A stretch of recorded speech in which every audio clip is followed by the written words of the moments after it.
대한민국 이승만 정부 두 번째 이야기 6.25 전쟁.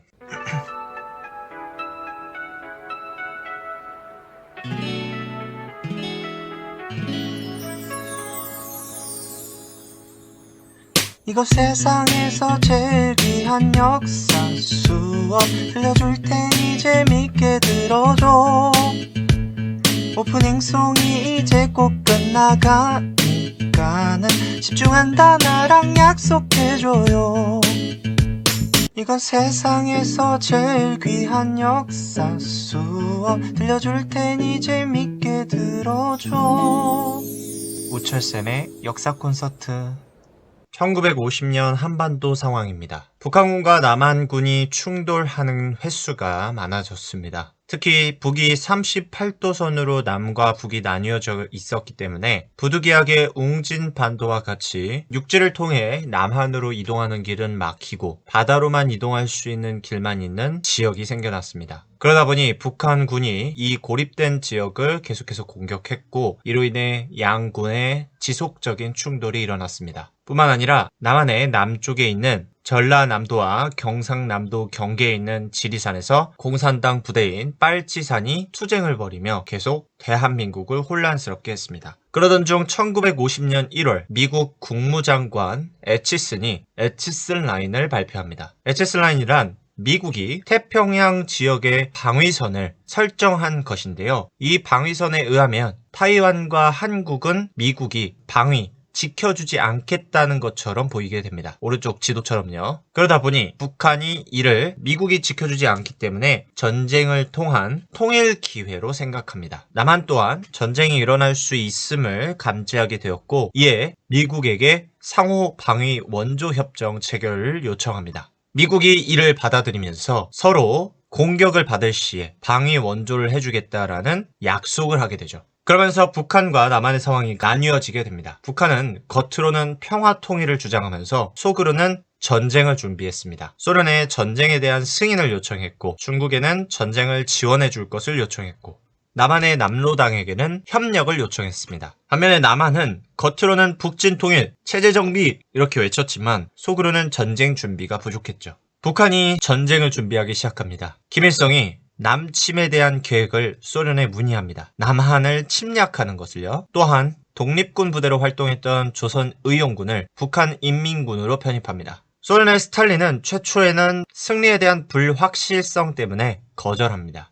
좀 더 준비를 해야 된다고 하면서요. 김일성은 포기하지 않고 중국 마오쩌둥에게 가 중국의 전쟁 지원을 받아냅니다. 또한 남로당의 박헌영과 협의를 하는데 박헌영이 김일성에게 전쟁 후방 지원을 약속하죠. 이렇게 준비를 마친 김일성은 소련에 다시 남침에 대한 계획을 물어봅니다. 그러자 소련의 스탈린은 북한의 남침 계획을 승인함과 동시에 군사 물자 지원을 약속하죠. 당시 대화 내용을 봅시다. 마오쩌둥 동지는 중국 혁명만 완성되면 우리를 돕고 필요할 경우 병력도 지원하겠다고 했습니다. 하지만 우리는 자신의 힘으로 통일을 이루겠습니다. 엘리트 공격사단을 창설하고 추가부대 창설을 서두르시오. 사단의 무기 보유를 늘리고 이동 전투순환을 기계화해야 합니다. 이와 관련된 기하의 요청을 모두 들어주겠습니다. 북측의 선제 공격과 남측의 대응 공격이 있은 뒤 전선을 확대할 기회가 생길 것이오. 전쟁은 기습적이고 신속해야 합니다. 강력한 저항과 국제적 지원이 동원될 시간을 주지 말아야 합니다. 이렇게 준비한 끝에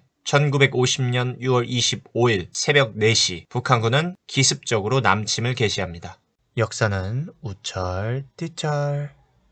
그렇게 6.25 전쟁이 시작되죠. 전쟁을 시작한 북한군은 28일 서울을 함락하고 그 다음 달인 7월에 대전까지 함락합니다. 이후 북한군은 낙동강까지 남하했는데 대한민국 군대가 이 낙동강을 최후의 방어선으로 두고 끈질기게 맞서 싸웠습니다. 그때 UN 안전보장이사회가 긴급적으로 개최되었고 이 UN 회의에서 북한을 침략자로 규정합니다. 또한 UN은 남한 지원, 참전을 결정하죠. 이로 인해 6.25 전쟁은 국제전쟁으로 확대됩니다. 북한 측에 참전한 국가들, 남한 측에 참전한 국가들, 수많은 나라들이 이 전쟁에 참여하게 되죠.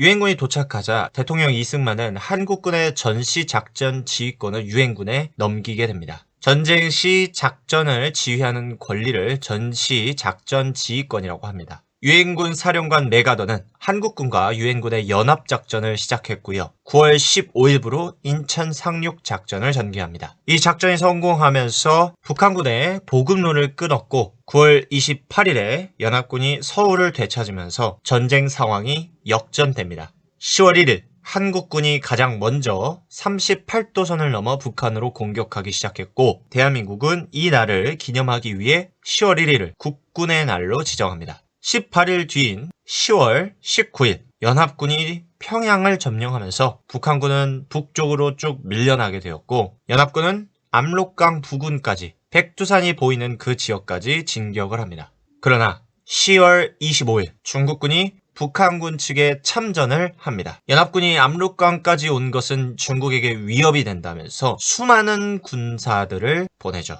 인산인해 전술이라고 사람으로 바다를 이루고 사람으로 산을 이룰 정도로 많이 군사를 투입한다라는 전술이 되겠습니다. 수많은 무기를 쓰고 수많은 총을 쏘고 수많은 사람을 죽여도 계속해서 그 시체를 넘어서 달려서 내려온다. 그만큼 많은 숫자가 있었다. 그런 상황이 되겠습니다. 결국 연합군은 1951년 1월 4일부로 총후퇴를 개시합니다. 이를 일사후퇴라고 합니다. 대표적인 철수 작전으로는 흥남 철수 작전이 있습니다. 북서쪽으로부터 내려온 중국군에 막혀서 육지를 통해서 탈출할 길이 막힌 흥남 지역의 군부대가 배를 통해서 부산 지역으로 철수하고자 했습니다. 그런데 이 지역에 전쟁으로 인해서 피난을 떠나는 사람들이 몰리게 되면서 미국군과 한국군이 군인과 군사물자를 가지고 그냥 철수할 것이냐, 민간인들을 데리고 철수할 것이냐에 대한 고민을 하게 됩니다. 결국 인도적인 차원에서 군사물자를 모두 버리고 최대한 많은 난민들을 수용하여서 흥남에서 철수하게 됩니다. 철수가 이루어진 이후 전쟁 상황은 38도선 부근에서 2년간 장기전으로 진행됩니다. 1951년 전쟁 중 소련은 전쟁이 계속 길어지자 정전회담을 제안합니다. 하지만 이 정전회담, 휴전회담은 좀처럼 협의점을 찾지 못하고 2년 동안 진행이 되죠. 그래서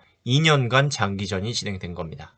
왜 2년 동안 회담이 진행되었을까요? 협의 내용을 서로 양보하지 않았기 때문입니다. 가장 큰 쟁점이 군사 분계선, 휴전선을 어디로 둘 것이냐. 두 번째가 포로 교환 방식은 어떻게 할 것이냐. 군사 분계선, 휴전선 같은 경우에는 이 협의가 이루어지는 와중에 계속 산 하나를 뺏고 뺏기고 하는 그런 유동적인 상황이었기 때문에 협의를 볼만하면 바뀌고 협의를 볼만하면 바뀌고 해서 계속 양보하지 못하게 되었고 포로교환 방식은 한 명이라도 더 공산주의 계열 또는 자유민주주의 계열로 데려가기 위해서 협의점을 찾지 못하게 됩니다. 그래서 이 과정 속에서 발생한 것이 바로 고지전 같은 상황인 거죠. 여기서 엄청나게 많은 군인들이 죽게 됩니다. 그러다가 시간이 흘러 1953년 6월 정전회담이 거의 마무리되는 분위기가 되었습니다. 그러자 대통령 이승만이 6월 18일 0시부로 정전 휴전의 반대를 외치며 반공포로를 석방합니다. 이대로 휴전이 되면 남과 북이 분단되어 서로에 대한 위협만 하게 될 뿐이라면서 반대를 했던 것이죠. 오로지 통일만이 이 전쟁의 끝이라고 주장하면서요. 위에서 봤듯이 포로 교환 방식에 대한 협의점을 찾는 게 중요했기 때문에 반공포로에 대한 석방은 다시 협의를 해야 되는 상황으로 이어졌고 정전협정 체결이 연기됩니다. 하지만 결국 7월 27일 정전협정이 체결됩니다. 이승만 정부는 끝까지 정전 휴전을 반대하여 협정에 서명하지 않아 오른쪽 그림과 같이 북한군, 중국군, 유엔군은 있지만 한국의 서명은 없습니다. 단 이승만 정부는 이 협정 내용을 지키겠다라고 약속을 했죠. 7.27 정전협정을 살펴보면 군사 분계점 휴전선을 노란색 상자와 같이 설정을 했고요. 흰색 선이요. 비무장지대 DMZ를 설치합니다. 휴전선을 기준으로 남과 북 몇 킬로미터씩 무장해서는 안 되는 지역을 설정했죠. 군사정전위원회를 설정해서 정전 이후의 상황을 협의했고 중립국 감시위원단을 설치해서 전쟁이 일어나지 않도록 감시했습니다. 포로 교환 방식은 포로의 자유 의사를 존중해서 북으로 갈 것이냐 남으로 갈 것이냐 또는 제3국으로 갈 것이냐를 선택하게 했습니다. 역사는 우철티철.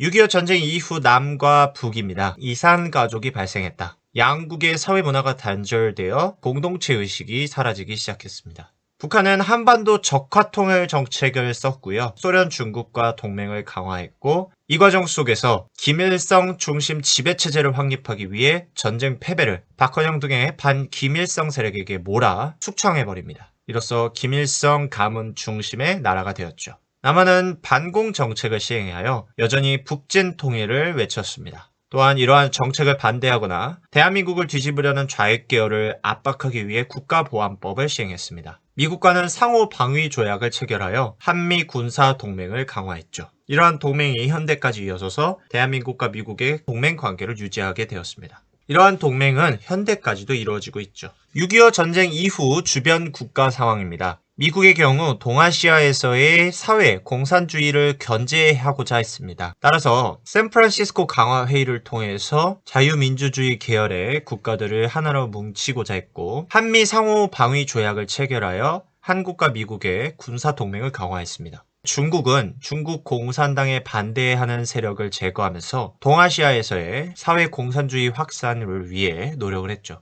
일본은 반전의 기회가 되었습니다. 태평양 전쟁에서 연합군, 특히 미국에게 크게 패하여 국가 몰락 직전까지 갑니다. 하지만 6.25 전쟁이 발생하면서 유엔 연합군이 한국에 참전하였고, 거리가 먼 탓에 바로 근처에 있는 일본에서 군 물자를 지원을 받습니다. 군 물자라는 것을 만들 때 공짜로 만들진 않겠죠? 돈을 지원을 받아서 만들겠죠. 이 돈을 가지고 일본이 다시 경제를 성장시킬 수 있게 됩니다. 이후 샌프란시스코 강화 회의에서 미국이 동아시아에서의 사회 공산주의를 견제해야 된다라고 외치며 일본의 성장을 다시 승인하게 됩니다. 이러면서 일본은 몰락 직전까지 갔다가 다시 크게 성장할 수 있게 되었죠. 역사는 우철티철.